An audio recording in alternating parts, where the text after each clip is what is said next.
We are speaking about the international economic environment. Let's first try to understand what is this economic environment all about. What is the importance of economic environment? Why should we know about it as managers? Somewhere down the lane, the GNP is going to talk about your products and services. Somewhere down the lane, the GNP is going to talk about your products and services.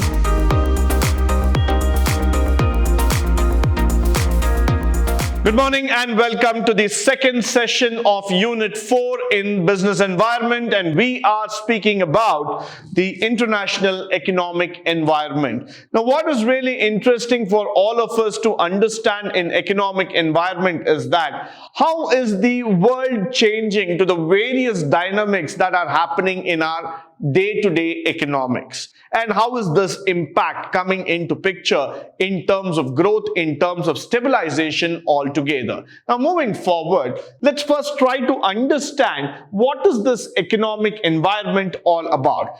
Economic environment refers to all those economic factors which have a bearing on the functioning of the business. So whatever that happens and impacts the business immediately, that is where the economic environment is coming into picture. So any single movement that is going to have an impact on your business is going to be classified under economic environment. Now, the business depends on economic environment for all the needed input. So whatever input you require, it might be in terms of raw materials, it might be in terms of people, in terms of technology, in terms of capital, there is the dependency of business on economics. So that is where I would say that business is highly interrelated to the economic environment. Followed by, it also depends upon the economic environment to sell the finished goods. So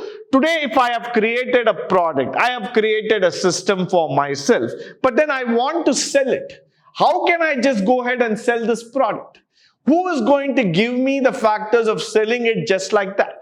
Who is going to make me understand or give me a platform that yes, I will be able to sell the products that are available today? So for that factor also, the economic environment comes into picture. So that's why I say that it is always very, very important to understand the economic environment. And naturally, the dependence of business on the economic environment is total, and it is not surprising because, rightly said, business is one unit of the total economy. So when you look into the total economy, out of which one leaflet, one part is business. Business is not covering up the entire factor, but economy covers every single aspect of business.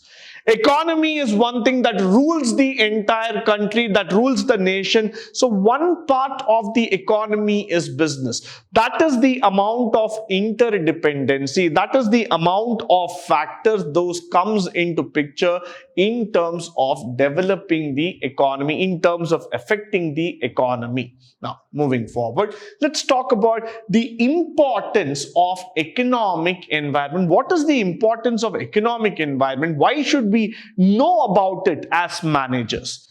Managers assess the economic environment and forecast the market trends in effort of making it a better investment choices and in competitive strategy. So what am I really looking about in terms of market? The most interesting or the most happening part which I would like to talk about here is that markets are something which is very, very closer and interesting for each one of us to predict and to understand. So every manager, every business leader is interested to find out the trend of the market and then start predicting the movement of the business. So this is where the business gets very, very interesting. Economics tells you what is the trend, what is the pattern, under what circumstances market is moving. So if you are a business leader, if you are a head of a unit and you want to understand the sales projection, you want to understand the revenue cycle of your business, that means you need to understand the economics, you need to understand the market movement, the dynamics that is involved here. Followed by the economic analysis looks at several indicators that are closely related to the environment, with emphasis of how the local companies are required to adjust in terms of analysis, in terms of interpretation. So when I use these words, please try to understand the impact behind them. What am I trying to tell here is that the factor that economic analysis, the factor that the interdependence at various stage, at various levels, at various factors are coming in from the economic standpoint. So they are coming in directly, they are coming in factors, they are coming in ways, in means and methods, which comes and tell you how they are related, how they are closely imbibed all together.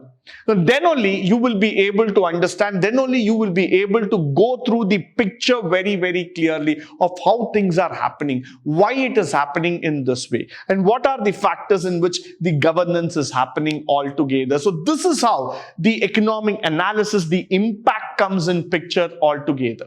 If you're not able to understand the impact, if you're not able to understand the force, the modulations that are coming in, then automatically your business might become a failure. So it is very, very important for each one of us to look into the economic analysis, build in what are all the predictors, what are all the features that are coming in. Followed by the economic environments of foreign companies and markets can help the managers predict the events that might affect the company's future performance. So let's say that you have tried to understand the performance of the company, you have tried to understand how the growth of the company is all about. So automatically what you want to see further is that the growth aspects in terms of the company's build in future. So that can be also revealed by the economics. So you need to understand this flow of economics step by step as where it is affecting my business. What are going to be the future trends that are going to come inside my business? So these factors will definitely make economics and the business environment even more interesting on a prediction note. Followed by the elements of economic environment altogether. First, we'll start with the GNP and then we will go to GDP. Now, GNP stands for Gross National Income, which means the income generated by both domestic production as well as international production activities of the national companies. Now, you need to understand here is that GNP is a total collection. GNP is a collection which involves both imports plus export factors. So that means we have to understand as a collective process of production that has happened together within the country in the given financial year, in that given accounting year altogether. So GNP is going to tell your capability, your capacity as a nation, which is going to understand in terms of your development. So suppose your ability in terms of manufacturing has come down. So automatically your ability to earn will also start coming down. So somewhere down the lane, the GNP is going to talk about your products and services that are going to be manufactured in that concurrent year, in that given year altogether. If you're not able to do that, automatically the GNP income starts falling down. GDP, which is considered to be an even more interesting factor. Why? Because GDP is the talk of the town. It's a talk of the globe rather altogether. People like to measure your country, people like to value your country only with the help of GDP.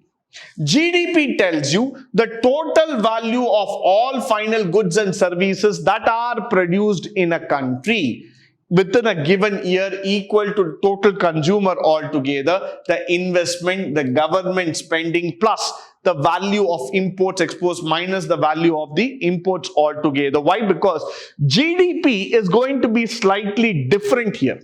GDP is going to subtract the import value and talk only about the export. So this is going to measure you in terms of your exporting capability. How much are you able to produce and push it forward at the global level? So if you are able to manufacture more and export more, then automatically your GDP starts moving forward. And that is a very, very important factor here to be recognized with. Followed by the labor cost. Now, why is labor cost becoming a very, very important topic for each one of us? When you look into organizations, when you start looking into countries where the cost of labor is very high, that's where outsourcing started becoming an important factor. India became a preferred destination for business process outsourcing, because Indian country was able to afford a cheap labor. Indian country was able to afford a labor that was quite sensitive enough to the prices, and they were able to understand that you could get the same quality, in fact, an enhanced quality of work at a cheaper labor cost. So that's why labor cost became a key element of the total cost factors. Followed by companies scan the world to identify the difference between low cost and high cost countries. So when you start scanning across, you will suddenly start finding that there is a huge difference in the labor costs. People find that the labor cost is not of the same value. At some places, there's a high labor intensity. At some places, there's a low labor intensity altogether. So the cost factor is varying to a large extent. Certain countries in the world where the labor are extremely expensive. Why? Because their cost of living is more, the sourcing factor is more, the payability factor, that is the skill factors are more, so you have to pay them more. But for the other countries where you start seeing an underdeveloped country, you would be probably able to get labor at much more affordable price altogether. So that's what the labor cost comes into picture from a business environment. Followed by the economic system. So when you look into the economic environment, it is a mechanism that deals with production, distribution of goods and services. So this is a very, very critical point which I am making. It is a mechanism, it's a functional flow, it's a systematic flow that involves the production, distribution, consumption of goods and services. So this is what the mixture is all about. Followed by a set of structures and process that guides the allocation of resources, shapes the conduct of business activity in the country. So what is happening here is that it is trying to bring in a process. It is trying to bring in a shape. It is trying to bring in a structure to the economy which matters a lot. Why? Because when you start understanding the structure, when you start understanding the flow altogether, it will start guiding, it will start moving forward. It will start bringing in a process altogether which guidelines the entire system, which takes the system altogether. That's where you will be able to understand the process flow. Followed by the productivity. Now, why this productivity comes? Amount of output created per unit input use. So what is the amount of the output? Why is the production coming in such a big manner? Why? Because if you start seeing the amount of output that is being created, one single labor in a particular country, let's take India itself, what is going to be the output of that labor? That is very, very interesting. In India, what we tend to do is that we tend to take the load, we tend to take the pressure, because we believe that the output is more important rather than just working for that fixed hours, which means to say that a labor in India, a workman in India will be able to deliver more value rather than a person working in some other country, which means our amount of output will be higher than the other countries. So that is where most of the countries across the globe want to look at India as a country which can deliver higher output compared to the input, and it is used as an efficiency which with goods and services are produced. So definitely when you look India as a manufacturing hub, we have always believed on the factor that yes, we will be able to create a much more efficient, dynamic business environment where the production can be on a higher scale when compared to that of any other business output. So that's why people today believe that India is going to transform itself as a manufacturing hub of the world, because there is efficiency, there is production capability altogether.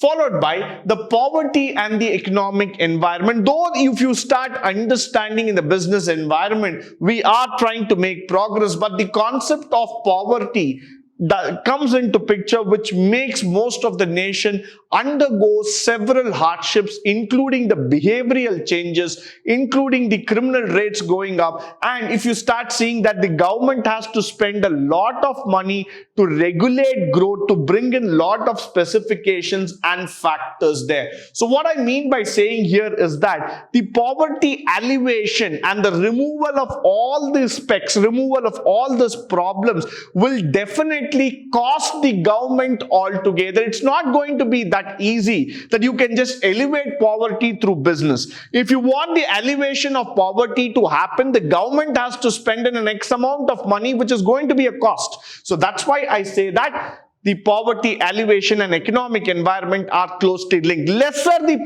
poverty, automatically the growth will be on the higher scale. With this, I would like to come to the conclusion of this session. I hope and believe that this session was highly informative, useful, and of a great resource to you altogether. In the upcoming sessions, we are going to speak about the political environment of the system, which is very, very important. Why? Because the stability of government will definitely lead to the dynamic growth of the business. But until then, stay tuned, stay blessed, and stay enlightened forever. Thank you once again for joining me on this wonderful session.